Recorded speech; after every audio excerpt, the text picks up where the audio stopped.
ವೀರಶೈವ ಲಿಂಗಾಯತ ಅಭಿವೃದ್ಧಿ ನಿಗಮದ ಅಧ್ಯಕ್ಷರು ಮತ್ತು ಶಾಸಕರಾದಂಥ ವಿಜಯಂತ ಕಾಶ್ಯಪ್ನವರು ನಮ್ಮ ಜೊತೆ ಇರುವಂಥದ್ದು. ಲಿಂಗಾಯತ ಹೋರಾಟ ಸಂಬಂಧಪಟ್ಟಂತೆ ಬೇರೆ ಬೇರೆ ರೀತಿಯ ಚರ್ಚೆಗಳಾಗ್ತಾ ಇರುತ್ತೆ. ಈ ಬಗ್ಗೆ ಮಾತಾಡೋದು ನಮ್ಮ ಜೊತೆ ಇದ್ದಾರೆ.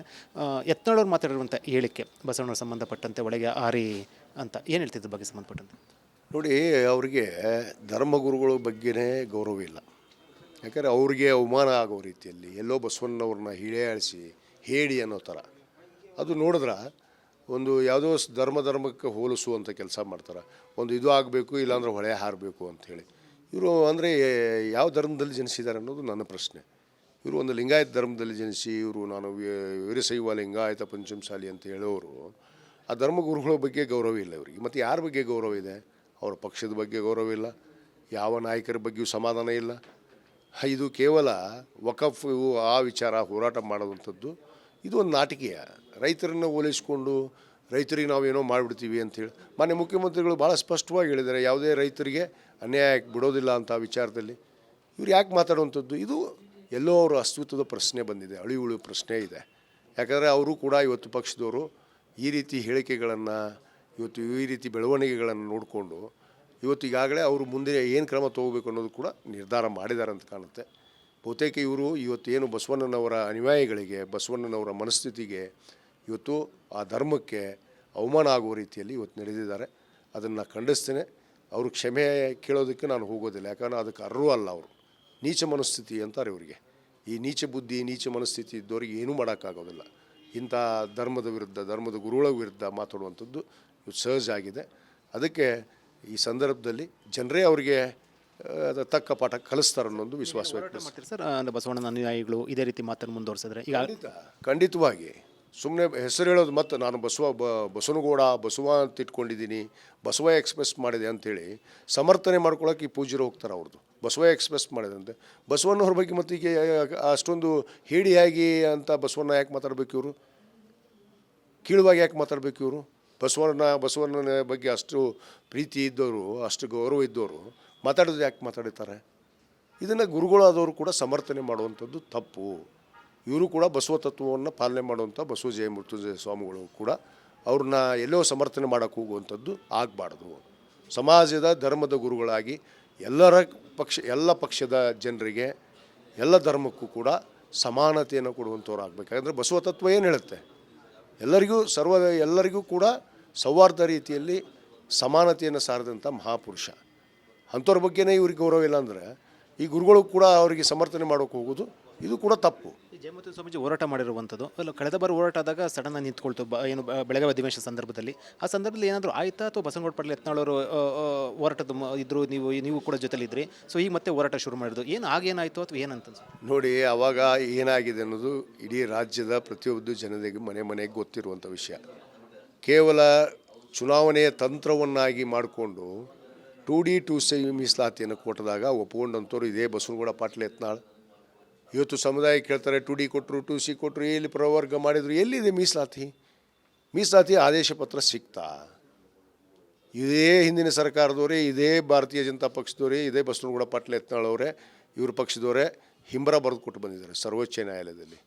ಆ ಮೀಸಲಾತಿ ನಾವು 2B ಮೀಸಲಾತಿಯನ್ನು ಕಿತ್ತಿ ಏನು ಮೀಸಲಾತಿ ಕೊಟ್ಟಿದ್ದೀವಿ ಅದಕ್ಕೆ ನಾವು ಯಾವುದೇ ತೊಂದರೆ ಮಾಡಲ್ಲ ಅಂತಂದಮೇಲೆ ಮತ್ತು ಮೀಸಲಾತಿ ಅನ್ನೋ ಪ್ರಶ್ನೆ ಎಲ್ಲಿ ಬಂತು ಇವರಿಗೆ? ಸರ್, ಈಗ ಯತ್ನಾಳ್ ಅವರಿಗೆ ಮತ್ತು ಸ್ವಾಮೀಜಿ ಅವರಿಗೆ ಏನಂತ ಹೇಳ್ತಾರೆ ಹೋರಾಟ ಸಂಬಂಧಪಟ್ಟಂತೆ? ಮೀಸಲಾತಿ ಹೋರಾಟ ಇರ್ಬೋದು ಅಥವಾ ಈ ರೀತಿ ಹೇಳಿಕೆ ಕೊಡ್ತಾರೆ? ನ್ಯಾಯಯುತವಾದ ಹೋರಾಟ ಆಗಬೇಕು. ಒಂದು ಪಕ್ಷದ ಸೀಮಿತವಾಗಿ ಹೋರಾಟಗಳು ನಡೀಬಾರ್ದು. ಒಂದು ಹೋರಾಟ ಯಶಸ್ವಿ ಕಂಡಿದ್ದು ಪಕ್ಷಾತೀತವಾದ ಹೋರಾಟ ಅಂಥೇಳಿ ಯಶಸ್ವಿ ಕಂಡಿತು. ಆದರೆ ಇವತ್ತು ಮಾಡ್ತಾ ಇರೋದು ಅಥವಾ ಪಕ್ಷದ ಆಧಾರಿತವಾಗಿ ಮಾಡ್ತಿರುವಂಥ ಹೋರಾಟ ಇದು ಯಶಸ್ಸನ್ನು ಕಾಣಿಸೋದಿಲ್ಲ. ಇದು ಕೇವಲ ರಾಜಕೀಯ ಕುತಂತ್ರದಿಂದ ಒಂದು ಸರ್ಕಾರವನ್ನು, ಒಂದು ಮಾನ್ಯ ಮುಖ್ಯಮಂತ್ರಿಗಳಿಗೆ ಮುಜುಗರ ತರುವಂಥ ಕೆಲಸ ಇವತ್ತು ಮಾಡೋಕ್ಕೆ ಕೊಟ್ಟಿದ್ದಾರೆ. ಮಾನ್ಯ ಮುಖ್ಯಮಂತ್ರಿಗಳು ಭಾಳ ಸ್ಪಷ್ಟವಾಗಿ ಹೇಳಿದ್ದಾರೆ, ಸಂಪೂರ್ಣ ವರದಿಯನ್ನು, ಹಿಂದುಳಿದ ವರ್ಗದ ವರದಿಯನ್ನು, ಪೂರ್ಣ ಪ್ರಮಾಣ ವರದಿಯನ್ನು ಪಡೆದ ಮೇಲೆ ಮೀಸಲಾತಿ ಪ್ರಶ್ನೆ ಬರುತ್ತೆ ಅನ್ನೋ ಮಾತನ್ನು ಹೇಳಿದ್ದಾರೆ. ಅದಕ್ಕೆ ಕಾಯಕ್ಕೆ ಅವ್ರಿಗೆ ಸಮಯಾವಕಾಶ ಕೊಡಬೇಕು. ಸರ್, ಈಗ ಒಂದು KPCC ಅಧ್ಯಕ್ಷರ ಬದಲಾವಣೆ ಒಂದು ಕಡೆ ಚರ್ಚೆ ಆಗ್ತಾ ಇರೋದು, ಮತ್ತು ಮುಖ್ಯಮಂತ್ರಿ ಸಂಬಂಧಪಟ್ಟ ಚರ್ಚೆ ಆಗ್ತಾ ಇರೋದು, ಅದು ಯಾವ ಬೇಕಾದ್ರೂ ಕೂಡ ಅವು ಚರ್ಚೆಗಳಾರೋದು. ನೀವು ಯಾಕಂದರೆ ಹೈಕಮಾಂಡ್ ಹತ್ರ ಇರುವಂಥದ್ದು ಪ್ರಾಮಾಣಿಕವಾಗಿ ಮಾತಾಡೋದಾದರೆ ವೀರಶೈವ ಲಿಂಗಾಯತ ಅಥವಾ ಲಿಂಗಾಯತ ಸಮುದಾಯಕ್ಕೆ ಸಂಬಂಧಪಟ್ಟ ಏನಾದರೂ ಕೂಡ ಪ್ರಾತಿನಿಧ್ಯ ಕೊಡಬೇಕು ಅಂತ ಏನಾದರೂ ಕೊಡ್ತಾ, ಅಥವಾ ಲಿಂಗಾಯತ CM ಆಗಬೇಕು, ಅಥವಾ ಲಿಂಗಾಯತ KPCC ಅಧ್ಯಕ್ಷ ಆಗಬೇಕಂತ ಏನಾದರೂ ಅನಿಸುತ್ತಾ?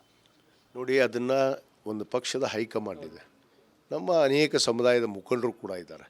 ಯಾಕಂದರೆ ಜಾತ್ಯತೀತವ ತಳಹಾದಿ ಮೇಲೆ ಪ್ರಜಾಪ್ರಭುತ್ವ ಏನು ಸಂವಿಧಾನವನ್ನು ನೆಂಬಿ ಹೊಂಟಂಥ ಒಂದು ಪಕ್ಷ ನಮ್ಮದು ಕಾಂಗ್ರೆಸ್ ಪಕ್ಷ.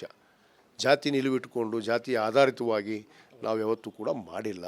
ಅದಕ್ಕೆ ನಮ್ಮ ಹೈಕಮಾಂಡ್ ಇದೆ, ಸೂಕ್ತ ನಿರ್ಧಾರ ನಮ್ಮ ಅದರಲ್ಲಿ ಕೂಡ ನಾಯಕರಿದ್ದಾರೆ. KPC ಅಧ್ಯಕ್ಷರು ಆಗೋರು ಇದ್ದಾರೆ, ಮುಖ್ಯಮಂತ್ರಿ ಆಗೋರು ಇದ್ದಾರೆ.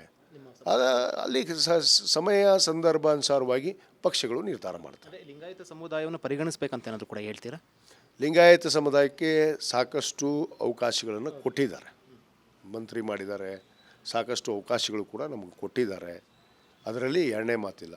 ಅದಕ್ಕೆ ಹೈಕಮಾಂಡ್ ಏನು ನಿರ್ಧಾರ ತಗೊಳ್ತೋ ಅದಕ್ಕೆ ನಾವು ಬದ್ಧತೆವಾಗಿರ್ತೀವಿ. ಲಿಂಗಾಯತ CM ಆಗೋ ವಿಚಾರ ಸಂಬಂಧಪಟ್ಟೇನು ಈಗ ಅಥವಾ ಮುಂದಿನ ಈ ಕಾಲಿಲ್ಲ ಅಂದರು ಏನು ಅನ್ಸುತ್ತೆ ನಿಮಗೆ? ನೋಡಿ, ಅವಕಾಶ ಎಲ್ಲರಿಗೂ ಕೊಡಬೇಕು. ಕೊಡುವಂಥ ಸಂದರ್ಭದಾಗ ನಮಗೂ ಕೂಡ ಕೊಡ್ರಿ ಅಂತ ನಾನು ಹೇಳೋಕ್ಕೆ ಇಚ್ಛೆಪಡ್ತೀನಿ. ಆ ಸಂದರ್ಭ ಬಂದರೆ ಕೊಡ್ರಿ. ವೀರಶೈವ ಲಿಂಗಾಯತ ಅಭಿವೃದ್ಧಿ ನಿಗಮದ ಅಧ್ಯಕ್ಷರು ಮತ್ತು ಶಾಸಕರಾದಂಥ ವಿಜಯಂತ ಕಾಶ್ಯಪ್ನವರು ನಮ್ಮ ಜೊತೆ ಇರುವಂಥದ್ದು. ಲಿಂಗಾಯತ ಹೋರಾಟ ಸಂಬಂಧಪಟ್ಟಂತೆ ಬೇರೆ ಬೇರೆ ರೀತಿಯ ಚರ್ಚೆಗಳಾಗ್ತಾ ಇರುತ್ತೆ. ಈ ಬಗ್ಗೆ ಮಾತಾಡೋದು ನಮ್ಮ ಜೊತೆ ಇದ್ದಾರೆ. ಯತ್ನಾಳವ್ರು ಮಾತಾಡಿರುವಂಥ ಹೇಳಿಕೆ ಬಸವಣ್ಣವ್ರ ಸಂಬಂಧಪಟ್ಟಂತೆ ಒಳಗೆ ಆರಿ ಅಂತ ಏನು ಹೇಳ್ತಿದ್ದ ಬಗ್ಗೆ ಸಂಬಂಧಪಟ್ಟಂತೆ? ನೋಡಿ, ಅವರಿಗೆ ಧರ್ಮಗುರುಗಳ ಬಗ್ಗೆನೇ ಗೌರವ ಇಲ್ಲ. ಯಾಕಂದರೆ ಅವ್ರಿಗೆ ಅವಮಾನ ಆಗೋ ರೀತಿಯಲ್ಲಿ ಎಲ್ಲೋ ಬಸವಣ್ಣವ್ರನ್ನ ಹಿಳೆಯಾಳಿಸಿ ಹೇಳಿ ಅನ್ನೋ ಥರ ಅದು ನೋಡಿದ್ರೆ ಒಂದು ಯಾವುದೋ ಧರ್ಮಕ್ಕೆ ಹೋಲಿಸುವಂಥ ಕೆಲಸ ಮಾಡ್ತಾರೆ. ಒಂದು ಇದು ಆಗಬೇಕು, ಇಲ್ಲಾಂದ್ರೆ ಹೊಳೆ ಹಾರಬೇಕು ಅಂಥೇಳಿ. ಇವರು ಅಂದರೆ ಯಾವ ಧರ್ಮದಲ್ಲಿ ಜನಿಸಿದ್ದಾರೆ ಅನ್ನೋದು ನನ್ನ ಪ್ರಶ್ನೆ. ಇವರು ಒಂದು ಲಿಂಗಾಯತ ಧರ್ಮದಲ್ಲಿ ಜನಿಸಿ ಇವರು ನಾನು ವೀರಶೈವ ಲಿಂಗಾಯತ ಪಂಚಮಸಾಲಿ ಅಂತ ಹೇಳೋರು ಆ ಧರ್ಮಗುರುಗಳ ಬಗ್ಗೆ ಗೌರವ ಇಲ್ಲ ಇವರಿಗೆ. ಮತ್ತು ಯಾರ ಬಗ್ಗೆ ಗೌರವ ಇದೆ? ಅವರ ಪಕ್ಷದ ಬಗ್ಗೆ ಗೌರವ ಇಲ್ಲ, ಯಾವ ನಾಯಕರ ಬಗ್ಗೆಯೂ ಸಮಾಧಾನ ಇಲ್ಲ. ಇದು ಕೇವಲ ವಕಫ್ ಆ ವಿಚಾರ ಹೋರಾಟ ಮಾಡೋದಂಥದ್ದು ಇದು ಒಂದು ನಾಟಕೀಯ. ರೈತರನ್ನು ಹೋಲಿಸ್ಕೊಂಡು ರೈತರಿಗೆ ನಾವೇನೋ ಮಾಡಿಬಿಡ್ತೀವಿ ಅಂಥೇಳಿ ಮಾನ್ಯ ಮುಖ್ಯಮಂತ್ರಿಗಳು ಭಾಳ ಸ್ಪಷ್ಟವಾಗಿ ಹೇಳಿದ್ದಾರೆ, ಯಾವುದೇ ರೈತರಿಗೆ ಅನ್ಯಾಯ ಬಿಡೋದಿಲ್ಲ ಅಂತ ವಿಚಾರದಲ್ಲಿ. ಇವ್ರು ಯಾಕೆ ಮಾತಾಡುವಂಥದ್ದು? ಇದು ಎಲ್ಲೋ ಅವರ ಅಸ್ತಿತ್ವದ ಪ್ರಶ್ನೆ ಬಂದಿದೆ, ಅಳಿವುಳು ಪ್ರಶ್ನೆ ಇದೆ. ಯಾಕಂದರೆ ಅವರು ಕೂಡ ಇವತ್ತು ಪಕ್ಷದವರು ಈ ರೀತಿ ಹೇಳಿಕೆಗಳನ್ನು ಇವತ್ತು ಈ ರೀತಿ ಬೆಳವಣಿಗೆಗಳನ್ನು ನೋಡಿಕೊಂಡು ಇವತ್ತು ಈಗಾಗಲೇ ಅವರು ಮುಂದೆ ಏನು ಕ್ರಮ ತೊಗೋಬೇಕು ಅನ್ನೋದು ಕೂಡ ನಿರ್ಧಾರ ಮಾಡಿದ್ದಾರೆ ಅಂತ ಕಾಣುತ್ತೆ. ಬಹುತೇಕ ಇವರು ಇವತ್ತೇನು ಬಸವಣ್ಣನವರ ಅನುಯಾಯಿಗಳಿಗೆ, ಬಸವಣ್ಣನವರ ಮನಸ್ಥಿತಿಗೆ, ಇವತ್ತು ಆ ಧರ್ಮಕ್ಕೆ ಅವಮಾನ ಆಗುವ ರೀತಿಯಲ್ಲಿ ಇವತ್ತು ನಡೆದಿದ್ದಾರೆ. ಅದನ್ನು ಖಂಡಿಸ್ತೇನೆ. ಅವರು ಕ್ಷಮೆ ಕೇಳೋದಕ್ಕೆ ನಾನು ಹೋಗೋದಿಲ್ಲ, ಯಾಕಂದರೆ ಅದಕ್ಕೆ ಅರ್ಹರು ಅಲ್ಲ. ಅವರು ನೀಚ ಮನಸ್ಥಿತಿ ಅಂತಾರೆ ಇವರಿಗೆ. ಈ ನೀಚ ಬುದ್ಧಿ, ನೀಚ ಮನಸ್ಥಿತಿ ಇದ್ದವ್ರಿಗೆ ಏನೂ ಮಾಡೋಕ್ಕಾಗೋದಿಲ್ಲ. ಇಂಥ ಧರ್ಮದ ವಿರುದ್ಧ, ಧರ್ಮದ ಗುರುಗಳ ವಿರುದ್ಧ ಮಾತಾಡುವಂಥದ್ದು ಇದು ಸಹಜ ಆಗಿದೆ. ಅದಕ್ಕೆ ಈ ಸಂದರ್ಭದಲ್ಲಿ ಜನರೇ ಅವರಿಗೆ ತಕ್ಕ ಪಾಠ ಕಲಿಸ್ತಾರೆ ಅನ್ನೋದು ವಿಶ್ವಾಸ ವ್ಯಕ್ತಪಡಿಸ್ತಾರೆ. ಸರ್, ಬಸವಣ್ಣನ ಅನುಯಾಯಿಗಳು ಇದೇ ರೀತಿ ಮಾತನ್ನು ಮುಂದುವರಿಸಿದ್ರೆ ಈಗ ಖಂಡಿತವಾಗಿ ಸುಮ್ಮನೆ ಹೆಸರು ಹೇಳೋದು, ಮತ್ತು ನಾನು ಬಸವನಗೌಡ ಬಸವ ಅಂತ ಇಟ್ಕೊಂಡಿದ್ದೀನಿ, ಬಸವ ಎಕ್ಸ್ಪ್ರೆಸ್ ಮಾಡಿದೆ ಅಂಥೇಳಿ ಸಮರ್ಥನೆ ಮಾಡ್ಕೊಳ್ಳೋಕೆ ಈ ಪೂಜ್ಯರು ಹೋಗ್ತಾರೆ. ಅವ್ರದ್ದು ಬಸವ ಎಕ್ಸ್ಪ್ರೆಸ್ ಮಾಡಿದಂತೆ ಬಸವಣ್ಣವ್ರ ಬಗ್ಗೆ ಮತ್ತು ಈಗ ಅಷ್ಟೊಂದು ಹೇಡಿಯಾಗಿ ಅಂತ ಬಸವಣ್ಣ ಯಾಕೆ ಮಾತಾಡಬೇಕು ಇವರು? ಕೀಳುವಾಗಿ ಯಾಕೆ ಮಾತಾಡಬೇಕು ಇವರು? ಬಸವಣ್ಣನ ಬಗ್ಗೆ ಅಷ್ಟು ಪ್ರೀತಿ ಇದ್ದವರು, ಅಷ್ಟು ಗೌರವ ಇದ್ದವರು ಮಾತಾಡೋದು ಯಾಕೆ ಮಾತಾಡುತ್ತಾರೆ? ಇದನ್ನು ಗುರುಗಳಾದವರು ಕೂಡ ಸಮರ್ಥನೆ ಮಾಡುವಂಥದ್ದು ತಪ್ಪು. ಇವರು ಕೂಡ ಬಸವ ತತ್ವವನ್ನು ಪಾಲನೆ ಮಾಡುವಂಥ ಬಸವ ಜಯ ಮೃತ್ಯುಂಜಯ ಸ್ವಾಮಿಗಳು ಕೂಡ ಅವ್ರನ್ನ ಎಲ್ಲೋ ಸಮರ್ಥನೆ ಮಾಡೋಕ್ಕೆ ಹೋಗುವಂಥದ್ದು ಆಗಬಾರ್ದು. ಸಮಾಜದ ಧರ್ಮದ ಗುರುಗಳಾಗಿ ಎಲ್ಲ ಪಕ್ಷದ ಜನರಿಗೆ, ಎಲ್ಲ ಧರ್ಮಕ್ಕೂ ಕೂಡ ಸಮಾನತೆಯನ್ನು ಕೊಡುವಂಥವ್ರು ಆಗಬೇಕು. ಯಾಕಂದರೆ ಬಸವ ತತ್ವ ಏನು ಹೇಳುತ್ತೆ?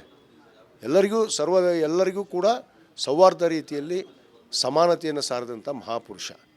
ಅಂಥವ್ರ ಬಗ್ಗೆನೇ ಇವ್ರಿಗೆ ಗೌರವ ಇಲ್ಲ ಅಂದರೆ ಈ ಗುರುಗಳು ಕೂಡ ಅವರಿಗೆ ಸಮರ್ಥನೆ ಮಾಡೋಕ್ಕೆ ಹೋಗೋದು ಇದು ಕೂಡ ತಪ್ಪು. ಈ ಜಯಮೂರ್ತಿ ಸ್ವಾಮೀಜಿ ಹೋರಾಟ ಮಾಡಿರುವಂಥದ್ದು ಅಲ್ಲ, ಕಳೆದ ಬಾರಿ ಹೋರಾಟ ಆದಾಗ ಸಡನ್ ಆಗಿ ನಿಂತ್ಕೊಳ್ತು ಬೆಳಗಾವಿ ಅಧಿವೇಶನ ಸಂದರ್ಭದಲ್ಲಿ. ಆ ಸಂದರ್ಭದಲ್ಲಿ ಏನಾದರೂ ಆಯ್ತಾ ಅಥವಾ ಬಸವನಗೌಡ ಪಾಟೀಲ್ ಯತ್ನಾಳವರು ಹೋರಾಟದ ಇದ್ದರು, ನೀವು ಕೂಡ ಜೊತೆಲಿದ್ರಿ, ಸೊ ಈಗ ಮತ್ತೆ ಹೋರಾಟ ಶುರು ಮಾಡಿದ್ರು, ಏನು ಆಗೇನಾಯಿತು ಅಥವಾ ಏನಂತ? ನೋಡಿ, ಆವಾಗ ಏನಾಗಿದೆ ಅನ್ನೋದು ಇಡೀ ರಾಜ್ಯದ ಪ್ರತಿಯೊಂದು ಜನತೆಗೆ ಮನೆಗೆ ಗೊತ್ತಿರುವಂಥ ವಿಷಯ. ಕೇವಲ ಚುನಾವಣೆಯ ತಂತ್ರವನ್ನಾಗಿ ಮಾಡಿಕೊಂಡು 2D 2C ಮೀಸಲಾತಿಯನ್ನು ಕೊಟ್ಟದಾಗ ಒಪ್ಪಿಕೊಂಡಂಥವ್ರು ಇದೇ ಬಸವನಗೌಡ ಪಾಟೀಲ್ ಯತ್ನಾಳ್. ಇವತ್ತು ಸಮುದಾಯ ಕೇಳ್ತಾರೆ 2D ಕೊಟ್ಟರು 2C ಕೊಟ್ಟರು, ಎಲ್ಲಿ ಪ್ರವರ್ಗ ಮಾಡಿದರು, ಎಲ್ಲಿದೆ ಮೀಸಲಾತಿ ಆದೇಶ ಪತ್ರ ಸಿಗ್ತಾ? ಇದೇ ಹಿಂದಿನ ಸರ್ಕಾರದವರೇ, ಇದೇ ಭಾರತೀಯ ಜನತಾ ಪಕ್ಷದವರೇ, ಇದೇ ಬಸವನಗೌಡ ಪಾಟೀಲ್ ಯತ್ನಾಳ್ ಅವರೇ, ಇವ್ರ ಪಕ್ಷದವರೇ ಹಿಂಬರ ಬರೆದು ಕೊಟ್ಟು ಬಂದಿದ್ದಾರೆ ಸರ್ವೋಚ್ಚ ನ್ಯಾಯಾಲಯದಲ್ಲಿ. ಆ ಮೀಸಲಾತಿ ನಾವು 2B ಮೀಸಲಾತಿಯನ್ನು ಕಿತ್ತಿ ಏನು ಮೀಸಲಾತಿ ಕೊಟ್ಟಿದ್ದೀವಿ ಅದಕ್ಕೆ ನಾವು ಯಾವುದೇ ತೊಂದರೆ ಮಾಡಲ್ಲ ಅಂತಂದಮೇಲೆ ಮತ್ತು ಮೀಸಲಾತಿ ಅನ್ನೋ ಪ್ರಶ್ನೆ ಎಲ್ಲಿ ಬಂತು ಇವರಿಗೆ? ಸರ್, ಈಗ ಯತ್ನಾಳ್ ಅವರಿಗೆ ಮತ್ತು ಸ್ವಾಮೀಜಿ ಅವರಿಗೆ ಏನಂತ ಹೇಳ್ತೀರಿ ಹೋರಾಟ ಸಂಬಂಧಪಟ್ಟಂತೆ? ಮೀಸಲಾತಿ ಹೋರಾಟ ಇರ್ಬೋದು ಅಥವಾ ಈ ರೀತಿ ಹೇಳಿಕೆ ಕೊಡ್ತಾರೆ? ನ್ಯಾಯಯುತವಾದ ಹೋರಾಟ ಆಗಬೇಕು. ಒಂದು ಪಕ್ಷದ ಸೀಮಿತವಾಗಿ ಹೋರಾಟಗಳು ನಡೀಬಾರ್ದು. ಒಂದು ಹೋರಾಟ ಯಶಸ್ವಿ ಕಂಡಿದ್ದು ಪಕ್ಷಾತೀತವಾದ ಹೋರಾಟ ಅಂಥೇಳಿ ಯಶಸ್ವಿ ಕಂಡಿತು. ಆದರೆ ಇವತ್ತು ಮಾಡ್ತಾ ಇರೋದು ಅಥವಾ ಪಕ್ಷದ ಆಧಾರಿತವಾಗಿ ಮಾಡ್ತಿರುವಂಥ ಹೋರಾಟ ಇದು ಯಶಸ್ಸನ್ನು ಕಾಣಿಸೋದಿಲ್ಲ. ಇದು ಕೇವಲ ರಾಜಕೀಯ ಕುತಂತ್ರದಿಂದ ಒಂದು ಸರ್ಕಾರವನ್ನು, ಒಂದು ಮಾನ್ಯ ಮುಖ್ಯಮಂತ್ರಿಗಳಿಗೆ ಮುಜುಗರ ತರುವಂಥ ಕೆಲಸ ಇವತ್ತು ಮಾಡೋಕ್ಕೆ ಕೊಟ್ಟಿದ್ದಾರೆ. ಮಾನ್ಯ ಮುಖ್ಯಮಂತ್ರಿಗಳು ಭಾಳ ಸ್ಪಷ್ಟವಾಗಿ ಹೇಳಿದ್ದಾರೆ, ಸಂಪೂರ್ಣ ವರದಿಯನ್ನು, ಹಿಂದುಳಿದ ವರ್ಗದ ವರದಿಯನ್ನು, ಪೂರ್ಣ ಪ್ರಮಾಣ ವರದಿಯನ್ನು ಪಡೆದ ಮೇಲೆ ಮೀಸಲಾತಿ ಪ್ರಶ್ನೆ ಬರುತ್ತೆ ಅನ್ನೋ ಮಾತನ್ನು ಹೇಳಿದ್ದಾರೆ. ಅದಕ್ಕೆ ಕಾಯಕ್ಕೆ ಅವ್ರಿಗೆ ಸಮಯಾವಕಾಶ ಕೊಡಬೇಕು. ಸರ್, ಈಗ ಒಂದು KPCC ಅಧ್ಯಕ್ಷರ ಬದಲಾವಣೆ ಒಂದು ಕಡೆ ಚರ್ಚೆ ಆಗ್ತಾ ಇರೋದು ಮತ್ತು ಮುಖ್ಯಮಂತ್ರಿ ಸಂಬಂಧಪಟ್ಟ ಚರ್ಚೆ ಆಗ್ತಾ ಇರೋದು, ಅದು ಯಾವ ಬೇಕಾದ್ರೂ ಕೂಡ ಅವು ಚರ್ಚೆಗಳಾರೋದು. ನೀವು ಯಾಕಂದ್ರೆ ಹೈಕಮಾಂಡ್ ಹತ್ರ ಇರುವಂಥದ್ದು ಪ್ರಾಮಾಣಿಕವಾಗಿ ಮಾತಾಡೋದಾದರೆ ವೀರಶೈವ ಲಿಂಗಾಯತ ಅಥವಾ ಲಿಂಗಾಯತ ಸಮುದಾಯಕ್ಕೆ ಸಂಬಂಧಪಟ್ಟ ಏನಾದರೂ ಕೂಡ ಪ್ರಾತಿನಿಧ್ಯ ಕೊಡಬೇಕು ಅಂತ ಏನಾದರೂ ಕೊಡ್ತಾ, ಅಥವಾ ಲಿಂಗಾಯತ CM ಆಗಬೇಕು ಅಥವಾ ಲಿಂಗಾಯತ KPCC ಅಧ್ಯಕ್ಷ ಆಗಬೇಕಂತ ಏನಾದರೂ ಅನಿಸುತ್ತಾ? ನೋಡಿ, ಅದನ್ನು ಒಂದು ಪಕ್ಷದ ಹೈಕಮಾಂಡ್ ಇದೆ, ನಮ್ಮ ಅನೇಕ ಸಮುದಾಯದ ಮುಖಂಡರು ಕೂಡ ಇದ್ದಾರೆ. ಯಾಕಂದರೆ ಜಾತ್ಯತೀತವ ತಳಹಾದಿ ಮೇಲೆ ಪ್ರಜಾಪ್ರಭುತ್ವ ಏನು ಸಂವಿಧಾನವನ್ನು ನೆಂಬಿ ಹೊಂಟಂಥ ಒಂದು ಪಕ್ಷ ನಮ್ಮದು ಕಾಂಗ್ರೆಸ್ ಪಕ್ಷ. ಜಾತಿ ನಿಲುವಿಟ್ಟುಕೊಂಡು ಜಾತಿ ಆಧಾರಿತವಾಗಿ ನಾವು ಯಾವತ್ತೂ ಕೂಡ ಮಾಡಿಲ್ಲ. ಅದಕ್ಕೆ ನಮ್ಮ ಹೈಕಮಾಂಡ್ ಇದೆ, ಸೂಕ್ತ ನಿರ್ಧಾರ ನಮ್ಮ ಅದರಲ್ಲಿ ಕೂಡ ನಾಯಕರಿದ್ದಾರೆ. KPCC ಅಧ್ಯಕ್ಷರು ಆಗೋರು ಇದ್ದಾರೆ, ಮುಖ್ಯಮಂತ್ರಿ ಆಗೋರು ಇದ್ದಾರೆ. ಅಲ್ಲಿ ಸಮಯ ಸಂದರ್ಭ ಅನುಸಾರವಾಗಿ ಪಕ್ಷಗಳು ನಿರ್ಧಾರ ಮಾಡ್ತಾರೆ. ಲಿಂಗಾಯತ ಸಮುದಾಯವನ್ನು ಪರಿಗಣಿಸಬೇಕಂತ ಏನಾದರೂ ಕೂಡ ಹೇಳ್ತೀರಾ? ಲಿಂಗಾಯತ ಸಮುದಾಯಕ್ಕೆ ಸಾಕಷ್ಟು ಅವಕಾಶಗಳನ್ನು ಕೊಟ್ಟಿದ್ದಾರೆ, ಮಂತ್ರಿ ಮಾಡಿದ್ದಾರೆ, ಸಾಕಷ್ಟು ಅವಕಾಶಗಳು ಕೂಡ ನಮಗೆ ಕೊಟ್ಟಿದ್ದಾರೆ. ಅದರಲ್ಲಿ ಎರಡನೇ ಮಾತಿಲ್ಲ. ಅದಕ್ಕೆ ಹೈಕಮಾಂಡ್ ಏನು ನಿರ್ಧಾರ ತಗೊಳ್ಳುತ್ತೆ ಅದಕ್ಕೆ ನಾವು ಬದ್ಧತೆವಾಗಿರ್ತೀವಿ. ಲಿಂಗಾಯತ CM ಆಗೋ ವಿಚಾರ ಸಂಬಂಧಪಟ್ಟೇನು ಈಗ ಅಥವಾ ಮುಂದಿನ ಈ ಕಾಲಿಲ್ಲ ಅಂದರು ಏನು ಅನ್ಸುತ್ತೆ ನಿಮಗೆ? ನೋಡಿ, ಅವಕಾಶ ಎಲ್ಲರಿಗೂ ಕೊಡಬೇಕು. ಕೊಡೋಂಥ ಸಂದರ್ಭದಾಗ ನಮಗೂ ಕೂಡ ಕೊಡ್ರಿ ಅಂತ ನಾನು ಹೇಳೋಕ್ಕೆ ಇಚ್ಛೆಪಡ್ತೀನಿ. ಆ ಸಂದರ್ಭ ಬಂದರೆ ಕೊಡ್ರಿ. ಇದು ವಿಜಯ ಕಾಶ್ಯಪ್ ಅವರ ಹೇಳಿಕೆ. ಅವರು ಸಂಬಂಧಪಟ್ಟಂತೆ ಹೇಳ್ತಾ ಇರುವಂಥದ್ದು ಯತ್ನಾಳ್ ವಿಚಾರ ಸಂಬಂಧಪಟ್ಟಂತೆ ಅವರು ಈ ರೀತಿ ನಾಲ್ಗೆನ ಅರಿಬಿಡಬಾರ್ದು, ಖಂಡಿತ ಹೋರಾಟ ಮಾಡ್ತೀವಿ ಅಂತ ಹೇಳೋ ಮೂಲಕ ಒಂದು ಎಚ್ಚರಿಕೆಯನ್ನು ಕೊಟ್ಟಿರುವಂಥದ್ದು. ಕ್ಯಾಮ್ರಾ ಪರ್ಸನ್ ಮಧು ಜೊತೆ ವಿಜಯ್ ಜನರಲ್ ಟಿವಿ, ಬೆಂಗಳೂರು.